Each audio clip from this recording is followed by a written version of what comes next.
Facing challenges and overcoming setbacks is part of doing business. Whether you have the expertise to survive them or not could mean the difference between success or failure. Welcome to We Are Women, featuring revealing conversations that provide invaluable insights into the success secrets of female masterminds. A must listen for every entrepreneurial woman. Now here's your host, Janeen Vosper.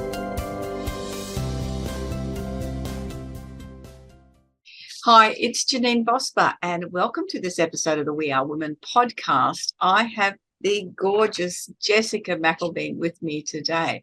So growing up in a childhood environment filled with anxiety, depression, addiction, I'll pronounce that word correctly, Jessica, just push the teeth back.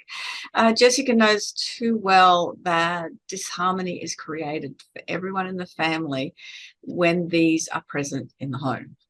Jessica has been working with families around the world since 2012 as a leading parent coach, speaker, and researcher to bring harmony and connection back into their homes. Jessica is a degree qualified social worker, a neuro-linguistic programming master practitioner, a timeline therapist, hypnotist, child yoga therapist. Oh, I didn't know that. That's interesting. And was Australia's first epigenetic behavioural coach. Beginning her professional career as a social worker, Jessica felt stilted by the systematic restrictions on how she could support families through the social work and foster care systems. I'm going to leave it there because there's other things in here that I want to be able to bring out and talk about, Jessica. Yeah. That sort of covered a fair bit in that introduction. And there's a lot of things that you've done there, but the point of getting out of the social worker environment, so tell me, the catalyst behind that. What not what's wrong with it, but what was wrong with it for you? Yeah, that's a better way of putting the question, isn't it? What was it? Yeah, what wasn't okay for me? So I guess, Janine, you always go into these roles with really good intentions. You go in really wanting to make a difference, and that was absolutely me, of course.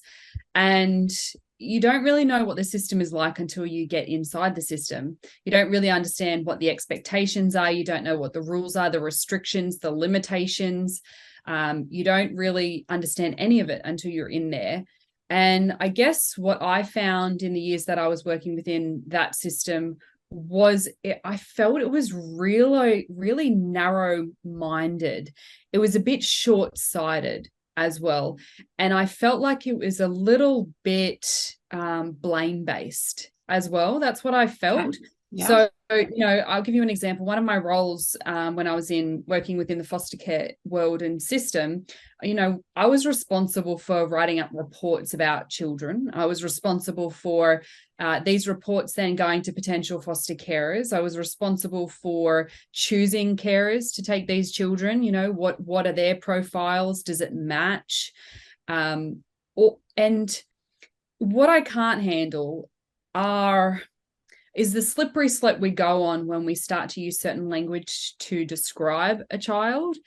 And what I found, and I guess the catalyst for me was working with this one family, and there was a lot of language used to describe this little boy. Now, this little boy was 6 years of age, and it's not uncommon in that world, or the medical world, to be honest, but it's not uncommon in that world for words like violent, manipulative, aggressive, these words to be used for a child age 3 or 4. Oh, goodness. It's not uncommon. And so if I was to give you a sheet of paper and you were to read this page on this 6-year-old child, and he's described as aggressive, violent, and manipulative, then it's not really going to set him up for a world of success in the world that he is in. He's already in foster care, okay? He's already living outside of his biological home. And so one of the things that I was constantly fighting up against was the lack of, I guess, desire for foster carers, for me as the social worker and everybody else, actually digging deeper behind the behavior and having the foster carers really dig deep into their own set of belief systems around behaviors. So I found that my role was mainly to keep foster carers happy. And when you do that, you're on a sinking ship. You're on a sinking ship because these behaviors that we're seeing from children that are traumatized, okay, there's intergenerational trauma here. But if we are not having carers really question their own belief systems, question their nervous system and how their nervous system is reacting, the language they're using, what they believe is right and wrong, if I'm not getting a foster carer to really reflect on their own self and well-being and thoughts, belief systems, conditioning, then we're doing the children a disservice, if you ask me. And that's what I consistently saw. So I felt like if a child didn't change after 6 months of seeing a psychologist, it was the child's fault. It couldn't be the psychologist. No. It couldn't be them. It couldn't be the fact that they didn't connect with the child or, you know, and I had a problem with that. I had a problem that we were only giving them talk-based therapies when if you know anything about a child's brain, that's not going to transform them. It's not going to change them. They don't have access to this part of the brain. So I guess along the way, you know, in a big lengthy summary, that's why I just didn't agree with the approach. And I really felt there was a better way and a different way of choosing to understand these children and choosing to support them. Yeah, as a, you know, a grandmother of 5, and, you know, from the ages from 4 to 18, but most of them, you know, 6, 5, 7 and 7 today, or 4, 5, 7 and 9, I can't imagine how you could read that into a child and then give them that badge. That's their badge they wear for the rest of their life, because it then becomes a switch, doesn't it, that they then own it. If everyone tells them that, well, then so it be, and then the rest of their life is reflecting. And that even, you know, not just for children, then they become adults. And, you know, thinking about listeners on here, women who then own this badge as going, well, I'm useless, I'm worthless, I haven't got anything to offer. Why would I go out in my own business? Nobody's going to value anything that I am.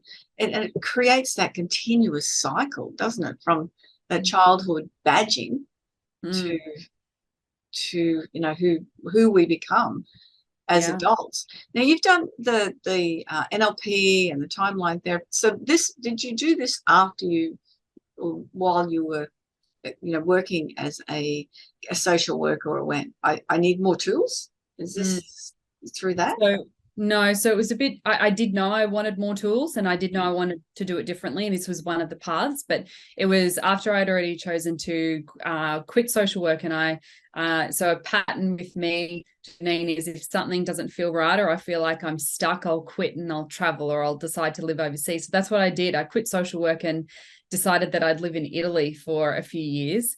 So not a bad decision. It's not a bad decision. It never happened though, because I decided that I needed to start a business. So at that time I was experiencing my own panic and anxiety attacks, and I chose meditation and yoga to really deal with that, instead of the medication route that the doctor just wanted to do with me, which doesn't align with me or what I believe in. So I left that system, went to yoga and meditation, and that really was my God, did it save me? It really was my savior. And I guess, you know, a question popped into my mind when I was on the couch in the UK with a friend of mine, and she said, well, you know, why don't you just do what you think works for you and what you love with the children that you want to help? And I thought to myself, oh my God, that's it. I'd rather work with the body with these children, because that's where we store everything. And that's what the missing piece is. So I went and trained as the yoga therapist first, and that's the first business that I started. And then as I continued on down the path, I needed more tools, and then I needed to learn more about this brain of ours and this body. And so I continued training down the path of NLP and epigenetics and a lot of neuroscience research and all of that. So it happened afterwards. Right. And epigenetics, can you just explain that for people listening? Sure. So we've got genes, right? We've got our genetic makeup. Now, 5% of these are hereditary. Okay, we've got 5%.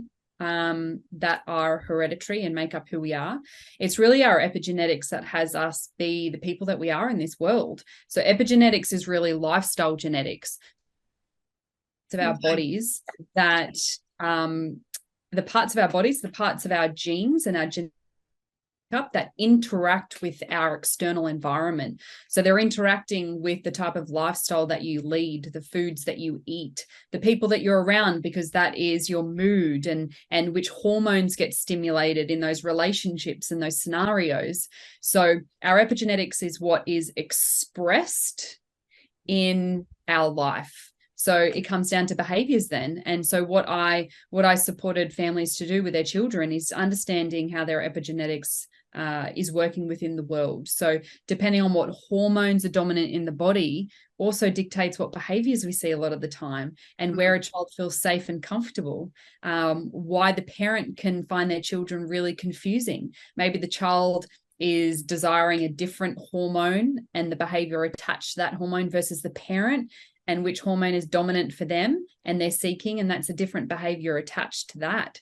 So there's just a whole world of things that, you know, if we only look at the behavior and judge it as violent, we're missing a whole heap of information and understanding of why a child is the way that they are. Is there an easy way to identify that, or is that a to test hormones? Is that a blood test even to do that? So there are different types of epigenetic testing you can do. So I work with naturopaths that do epigenetic testing for clients. There's also a company out there that you can do epigenetic testing, behavioural epigenetic testing. That company is called PH360, so you can do it through them. It's quite easy. So they're the methods that make it pretty easy to understand from a behavioural standpoint. Yeah. Yeah. And it just makes so much sense that what's coming into us, to us from around the world. You know, I was listening to something the other day, and they were talking about how many satellites are in the sky. So we're talking, 5G. I don't want to go down that rabbit hole because it's a really good conversation as well. But if you're thinking, I'll go outside and walk on the ground and ground myself. Well, there's 7,000 satellites are floating above us at the moment. So how much is that affecting even what we can do with our connection to the earth? And the aim is to have 400,000 satellites in the sky. Wow. It'd look impressive if you're out in the bush and watching them all go past. I mean, that's yeah. But can you imagine how much of an effect that's going to have on the on us? It's like standing up in front of them in a microwave, not in front of one, but actually standing in a microwave on a daily basis. Yeah, and that's going to have some effect, hasn't it? This is just one little thing that nobody in the medical sphere will consider. Nobody in these systems will consider the impact of anything outside of just the behavior that they're seeing and using consequences and punishment to get rid of it somehow, or talking it through with a child at 5 who really doesn't know why she's behaving the way that she is. So it's not holistic in nature, and it's very narrow-minded. And if anyone has listened to me before, I don't make it a secret that I'm not for labels and the diagnoses that we receive or children receive. Short term, often they are helpful because we can understand something we haven't understood before, but long term, I haven't seen many families where it's benefited long term, because we tend to then put people in that rabbit hole. And again, we're not considering other things that are going on in this child's mind and body. So whenever we're, labeling or badging, as you said, I love that word actually, we're limiting our view of that child. And I was only speaking to a mum an hour ago. She wanted to find out how to work with me. And I've spoken to hundreds and hundreds of mums, thousands of parents. And this was the first time that I had heard, I think there was about 10 diagnoses for this one child. Oh, 10. What a clever little child. And for me, I was listening to the language and the jargon and the medical terms that this mum was sharing. Now, I have no question that this mum is coming from a place of just love and wanting her child to be okay and trying to figure her child out. Totally understand that. Where I have a problem is that we have this medical world who sees all of these problems. That's it. And when there's another problem, we just have another label to slap onto it. That's it. Yeah. And we don't look deep enough, and we don't look at ourselves then, and we don't look at the environment, and we don't look at our biology, and we don't look at all of these other factors that are just a bit more holistic in nature that play more of a part. So I think there's rabbit holes we can go down when we start putting all these badges on children and adults that are really unhealthy long term.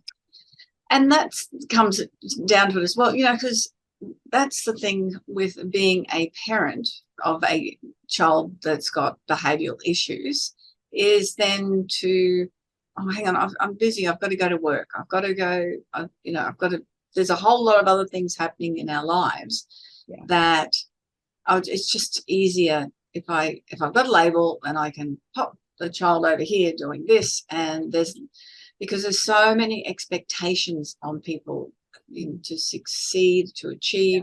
You have to look at social media that everyone's. I got this great meme that I posted up on my Facebook, and it was two cats really going at it, and it said, "This is what it's like at home." And then there was a picture of two cats with their arms spread as if they were on the front of the Titanic, going, "This is what it looks like in public." It's really very cute. But that's what it's like. There's all this stress and intensity coming at people all the time, with having to have how are they perceived by everybody else. And then when it comes to children behaving badly or difficultly or not conforming to what is expected behavior, it just adds another level of stress, and then it adds that level of guilt and responsibility on the parents, doesn't it? Yeah, it does. And conformity is really encouraged, and conformity is really expected at so many different spheres in our society. So to go against the grain takes a whole world of courage. And there hasn't been one mum to date that I've worked with that when I've dug and I've dug and I've dug, we have this monstrous fear of what will people think of me. And out in public we have children melting down, or we have tantrums, or we have a child yelling, whatever it is, okay? And mum is so concerned about what people are thinking that she's lost her child, because her child knows that she is more focused on other people. They don't have her attention, and most of the time that's creating more issues than just focusing on the child and what they're doing and what they need anyway. This real addiction and this real fear of what people think. I don't think parents realize how much that's doing to their children in those tough moments, in escalating the behaviors.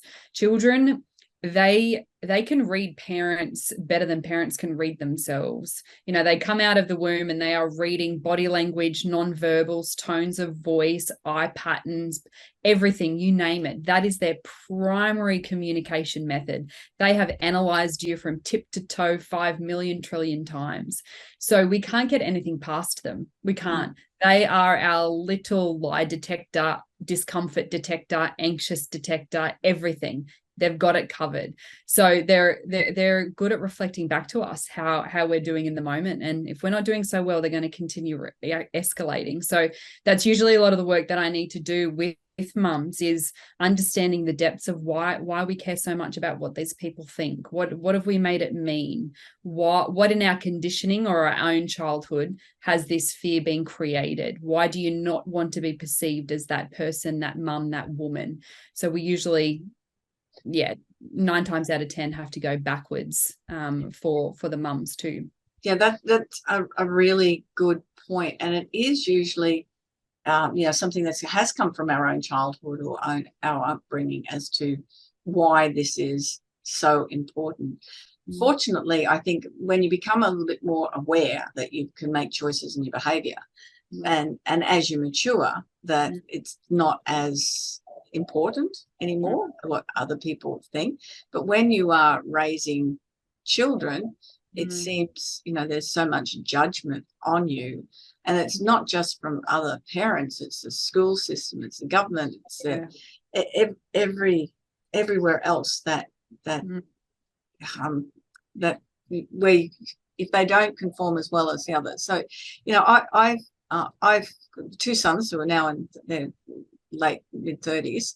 My second son had just attention issues and really smart.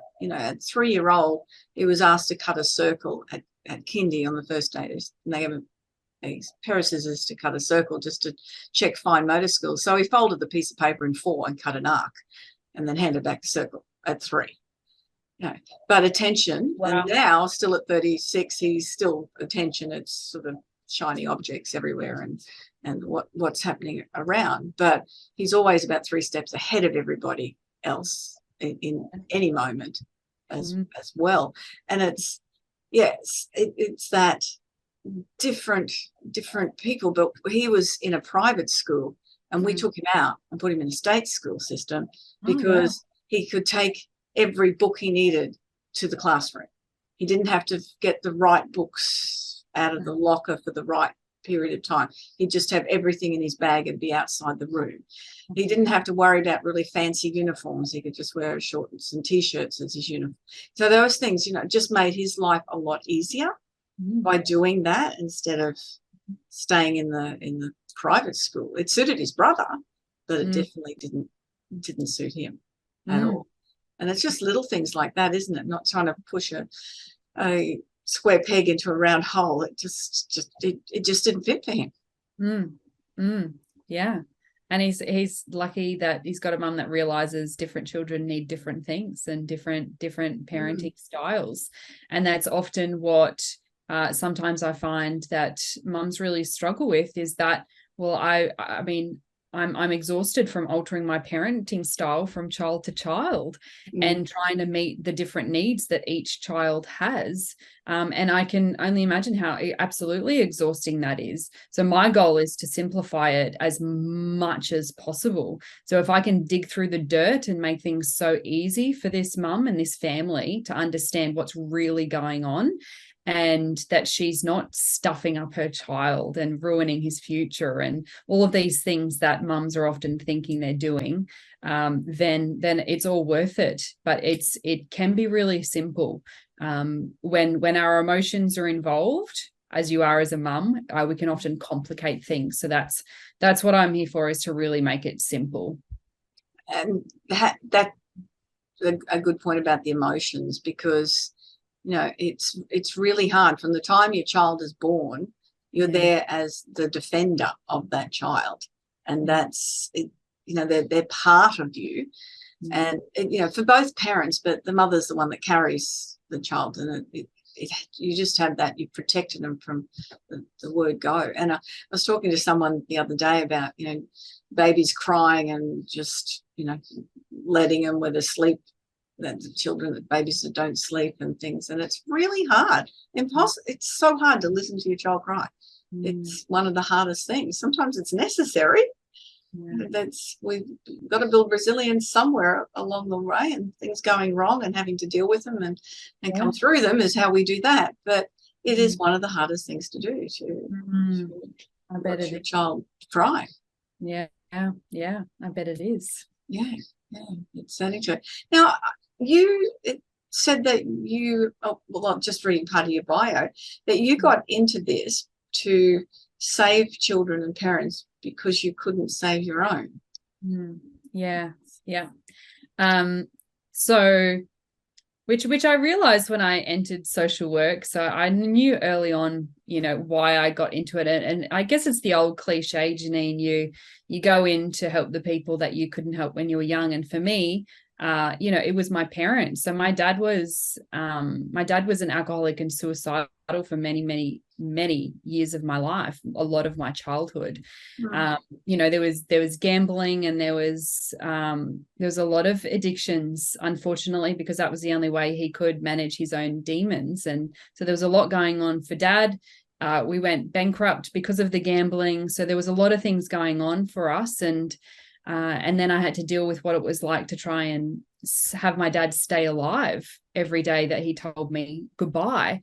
And then my mum was in survival mode every single day. So she was stressed, she was depressed, she was anxious, she was overloaded, trying to put food on the table and house us, of course, and keep my dad alive as well. She still cared about him. They did separate because of all of this going on. But, you know, my danger switch was active all of the time. I was in fear mode. I felt like my world was unpredictable. I didn't know ever what I was coming home to from school. I was in fear, terror mode all of the time.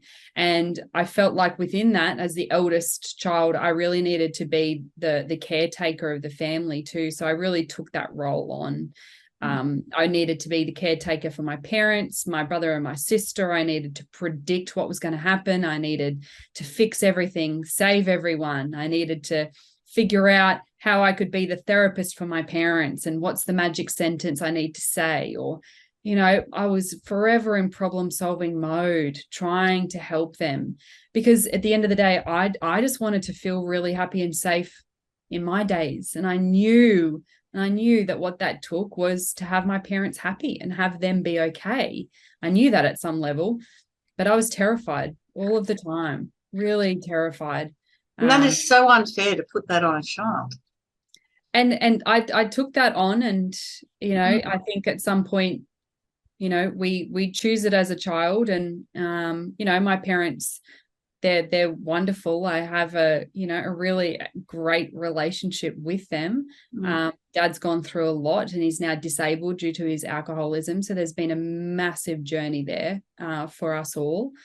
But yeah, it was really challenging. And so that's what I mean when I say I went into it to really try and have children have a strong, safe home, because that's what I really wanted. And I wanted my parents to be happy. I just wanted them to be okay, so then I could be okay. Yeah. And did you ever come across many other people who have had that trauma that have stepped into those protector type of roles, like the social worker? I know a client who became a policewoman because that was what she did, was protect her siblings also. Yeah, it happens so often. You know, there's a saying that goes, you often preach what you need to hear yourself. So in then speaking to children, I was a therapist for children for many years. So I got to be the person for them that I wish somebody was for me, right? And then now I work with parents, and now I'm the person sharing with them what I guess somebody shared with my parents once in a while.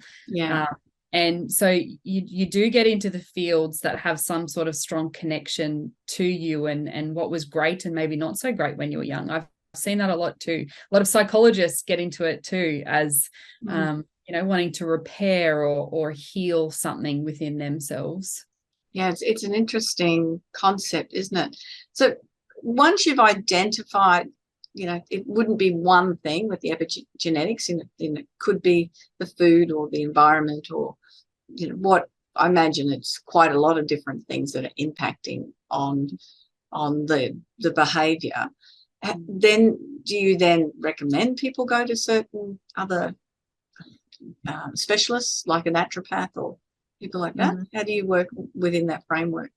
Yeah, so they'll work with me one-on-one mostly. So I'll do all of the behavioural side of things and the digging and the parent side of things. And then so I've got a team, so it's the Happy Home Network is what it's called, and I've got a team that consists of naturopaths, nutritionists. I've got EFT practitioners, and I've got kinesiologists and Reiki masters, and yes, NLP practitioners. And so I like to bring them into working with my families in a really specialized way. So each family will receive a different type of support package depending on what's going on with each family member. No, that's great, yeah, because it doesn't just leave them hanging. There's other things there that they can do. It just made me think, with my youngest son, at the start of every school year, I do a kinesiology appointment just to clear off stuff for the year so he could try and stay as focused as he possibly can. Yeah. So, yeah. And that was and that would have been considered weird back then. Yeah, right? I was just about to say that it was really, it was very unusual.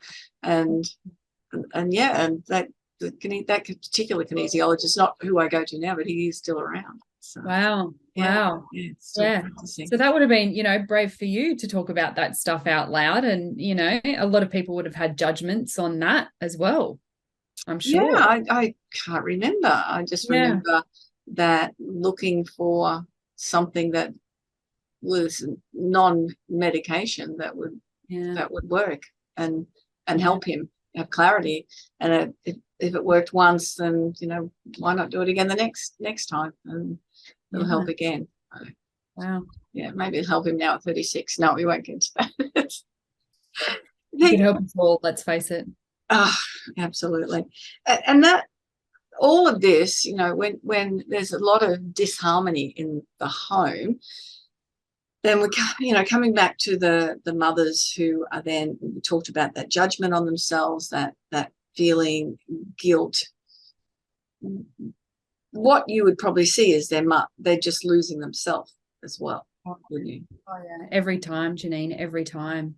I don't think there's been one woman yet one mum who hasn't said, I have lost myself, and I can't remember the last time I did anything for myself or meeting my own needs, and I feel angry at everybody else because nobody else is meeting my needs either. So then we get angry at others for not doing it too. But when we turn the mirror around, we're not doing it for ourselves, or they're not doing it for them. So it's by far a fundamental strategy to make change in a home. And that's why within every program I do, without a shadow of a doubt, it's the self-care aspect.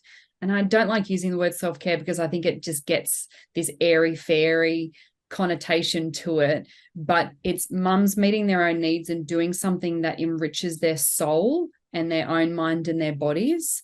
If that is not happening and that is not a priority, then we've got problems. And we may not see it in the short term, but it is going to build up and we are going to see some problems. I remember I presented to a group of business leaders. It was a women's forum, and there were a few hundred leaders in the room, and I was doing a breakout group, and I was talking about work-life balance. But I was listening at lunchtime to different groups of people, and they were talking about themselves and the stresses that they had and trying to balance everything in their lives. So it was obviously a good topic when I came to after lunch to be able to speak to the group. There was about 40 women. And my first question I asked is, what do you do for yourself? There was one woman that said that she does competitive biking, and that was her thing. And not one other, they were talking about hairdressers, and I thought, well, that's just maintenance. It's great that you do it and take the time to do it, but it really is maintenance. It's not going to enrich your soul. It's not going to, lift you up when you're having a bad, well, maybe it does. Massages certainly do that, don't they? But they couldn't answer. They could not answer. And these were women in top executive roles, particularly across big business and government, that could not answer that question. And I'm sure they're the ones that would be out there that would, put their children first for probably everything. And I see this, again, I've gone on tangent here, is we can't afford an overseas holiday, but the 12-year-old is going to a camp in France, and of course they'll fund that. Okay. Rather than saying no. No, it's that not putting yourself first. And then if you don't do that, every decision you make after that is based on lack.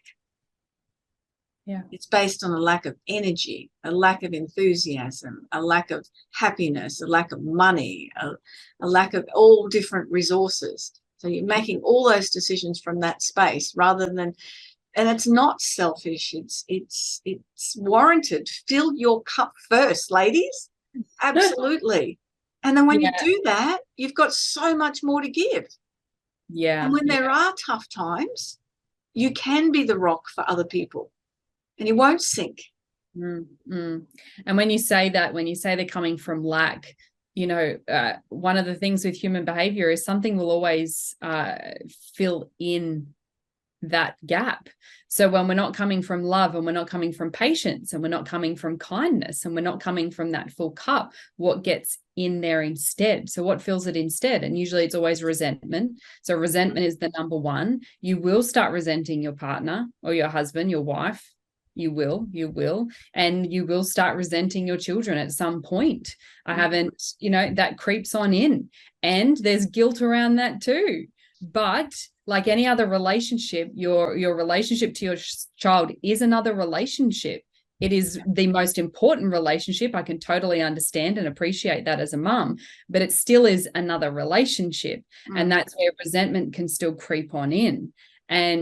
And then that becomes very uncomfortable. And then more guilt creeps on in, and that's even present. How can you even be resentful as a mum to your child? That's disgusting. It's disgraceful. You are a bad mother, horrible person. And then we try and make up for that resentment in other ways, which is what I've seen many, many mums do. So the guilt and the resentment has them try and give more, but really we're just digging a deeper hole. So, and what I usually like to say to mums with this whole field of guilt is we tend to, what I've seen as patterns with mums is they'll wait until maybe the guilt isn't there. So they'll have in their mind, well, let me just get through this phase and then I can start focusing on myself. Or when I see that my child is this way, then I can focus on myself, because the guilt won't be there then. Because if I take time now, that's horrible.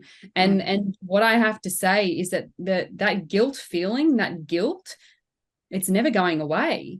Why? Let's be comfortable with guilt as a feeling in general, because it doesn't mean that it's right. It doesn't mean that we need to listen to it. It's just a feeling, and like every other feeling, sometimes it's just a little skewed. It's not giving us the right information. So usually what I'm doing is having mums be comfortable with guilt and making a choice anyway. And that's the power of choice, is that we feel the feelings, we have the guilt, we know the thoughts are there, but we still choose something different, because that leads to a greater good. It leads to greater long-term outcomes for everyone.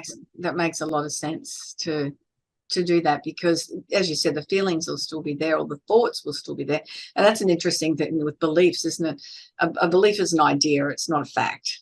It's just something that is accumulated over time. And if you start to believe it, then it changes your behavior and all the way down the track. But looking at a belief and going, no, is that reasonable? Is it serving me? Is it not? And why? And where do I go from there? Again, a whole other conversation about beliefs. Just as what's one of the first steps that parents could do to change the behaviors in the home? Is there something simple that you could suggest? Yeah. So I think the first step is actually understanding one thing, and it's changing our view on behaviors. So the thing that I'm always saying to parents is that there's never any negative behaviors, only protective behaviors.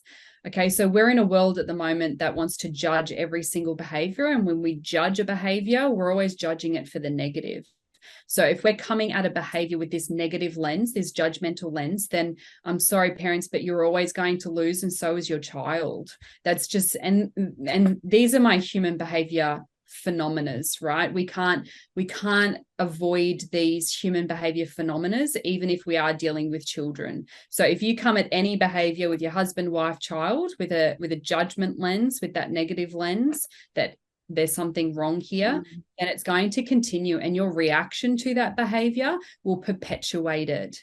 It will perpetuate it. So we might like to think that we're coming at it with this reaction that will change the behavior. But if it's built with fear and control in it, then I'm really sorry, but there's something within our human behavior systems and how we react with each other, with your child, with you, that has it perpetuate. It's not going away. So what there is to get is we remove that judgment lens and we actually put on the curious lens. So the curiosity lens really is so simple, but it tends to change a lot of the views that parents have in the moment or after the moment when we see behaviors. So, let's say that we see our kids fighting again. Fighting, I know, is the bane of many, many parents, right? And we judge it and we get in the judgment lane and we're in the lane for 10 years or 5 years and we're in it. And we have to break that if we're really to break our reactions and we're really to, focus on the bigger picture. So the curious lens tends to save us, especially when we want the connection back with our children quicker. Okay. And especially, mums out there, if your parents are coming into the teen years, that curious lens better be on, because if you've got that judgment lens, you start to get disconnected anyway, just how the natural progression of the teen brain goes. But if you don't have that curious lens on, it's disconnect tenfold. So I guess the first step really is scrap the judgment lens, because that will not have you both win, but the curious lens will. There's always a reason behind the behavior, and usually it's to protect the child of something. They're doing it to protect themselves of something. And please, please, please never expect logic within that. It may not make any sense to you, and that's actually okay. So do not expect logic. Yeah, that's a very good point too. I mean, there's a lot of things happening, and people who have suffering anxiety and stress and depression, and that will look at themselves and go, I shouldn't be feeling like this. Everything in my life is perfect. I'll make that judgment call on themselves as well. We're very good at doing that, aren't we? Just judging everything, and it's bad enough when it comes from outside, but when we're doing it for ourselves, that's and it's an interesting thing. It was a behavior that I learnt from my parents and recognized that I did it, and now I pull myself up on it. I notice if I'm doing it, I go, what's it to you? It's not my problem, and it does, but it's recognizing when you're doing it and pulling yourself on it and going, oh, that's really, and sometimes, and my saying is, well, that's really interesting. And so then it actually is that curious, is what you're saying. It's stepping and going, oh, well. Yeah, we had all the grandkids here the other day, and two of them are siblings, and they 6 and 9, 7 today. And not the date this came out, but the date we're recording. And they're amazing kids. They're just fabulous, and love having them around. And their mother came then and got in the pool. 2 different children. Totally different children. It was like, I'm getting out of here. This is not my game to play. Yeah, it's very, very, very different. Yeah, happens all the time. Yeah. And it was just there's a trigger here, and then they fought with each other, the kids, and it was definitely that trigger. Yeah, interesting.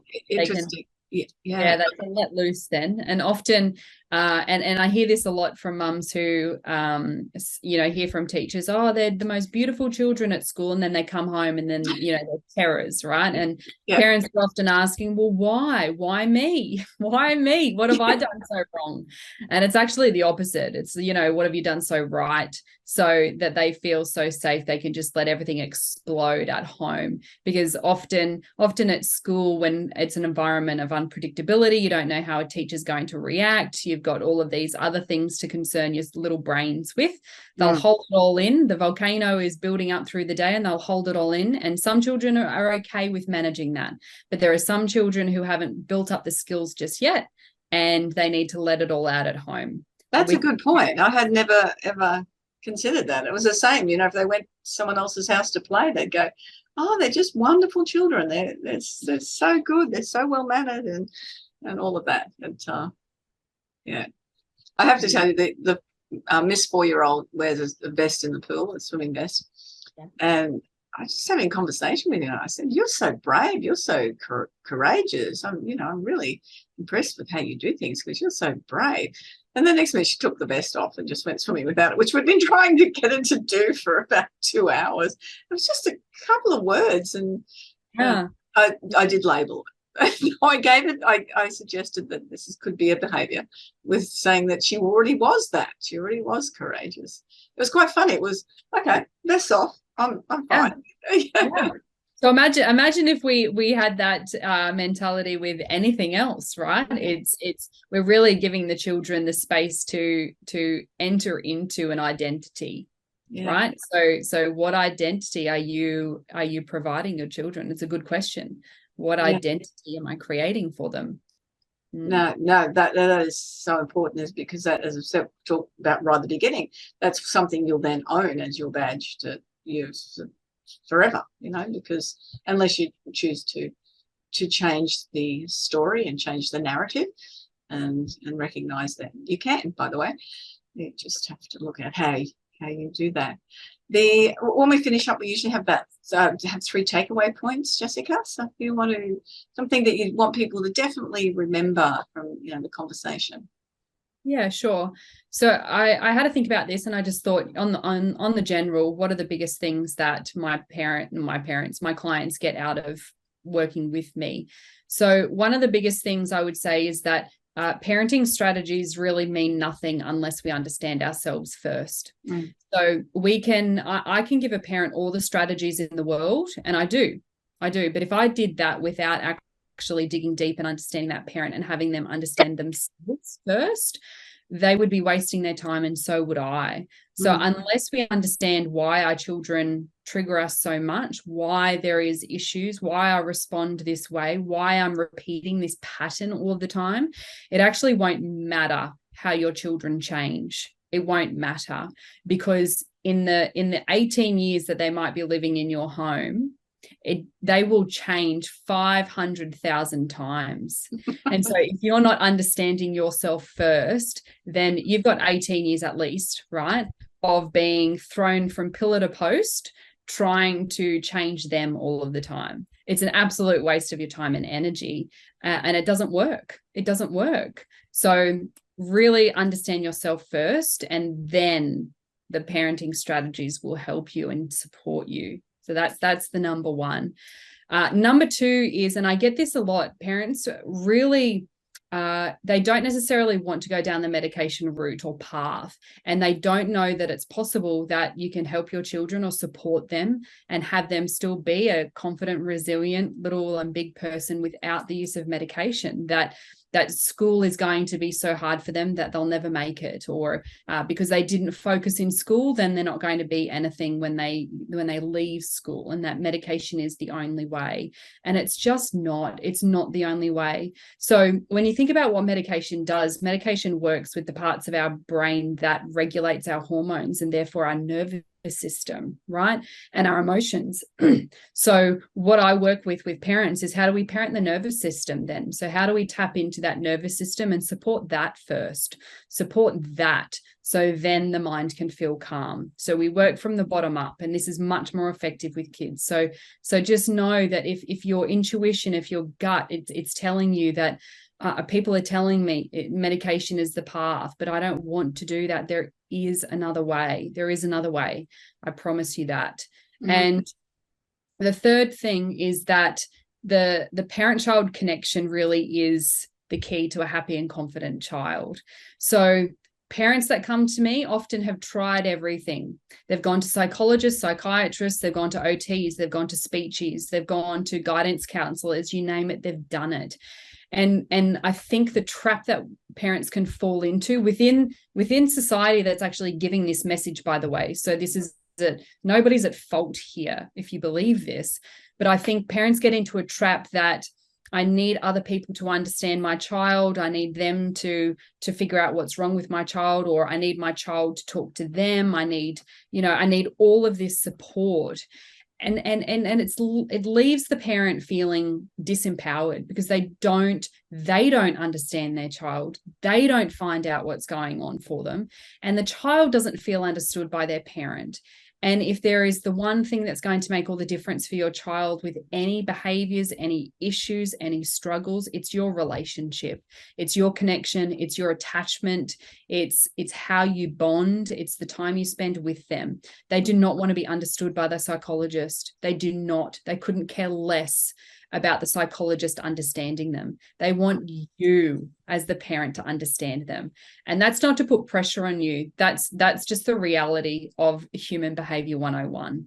And we can't escape that one. I'm really sorry, we can't. So your relationship to your child is really the key here. And that's what I teach in all my programs, is that parents leave being the expert, not me, not the psychologist, that parents are the expert. They're the behavior specialist, not me. Because and they're in an environment. I mean, what you see someone for an hour a week compared to someone being there all the time. Yeah, that's right. And it's so important to build that before the children are influenced from externally from school and those environments, because things do change and there's a lot of other influences then coming in. That was just so informative. I've really enjoyed the conversation, Jessica, and learnt so much. And I'm sure that the listeners, if they've got anything that they want to discuss, how do they get in touch with you? Yeah. So a couple of ways, depending on how much stalking your listeners like to do. So you can go on all my social medias. So I'm all over it. There's Instagram, jessica.mcilveen, Facebook, Jessica McIlveen. There's also the Happy Home Network Instagram page. So yeah, Google my name, you'll find me. Otherwise, go to my website, jessicamcilveen.com. And all of the connections will be in the course notes, in the podcast notes as well. So you'll be able to find Jessica. I think it's such an important subject. And, normally we talk about issues that really pertain to women in business or in life. But parenting is such, it's your most important job, and to be able to feel that you have a bit of a handle on, I suppose, is a way to define it, is such an important aspect of doing that, or seeking people like Jessica that can help you create that happy home network. Enjoy that. Thank you so much, Jessica. I really loved it. Yeah, it's been great. And that's another episode of the We Are Women podcast. I am Janeen Vosper, your host. Remember, you can book a business strategy call or just a strategy call conversation by going to janeenvosper.com. Please check me out on all of the socials. I'm not on TikTok, though, but on everything else. You will find me out there. Say hi and connect. And I look forward to you joining me on the next episode of the We Are Women podcast. Bye-bye for now.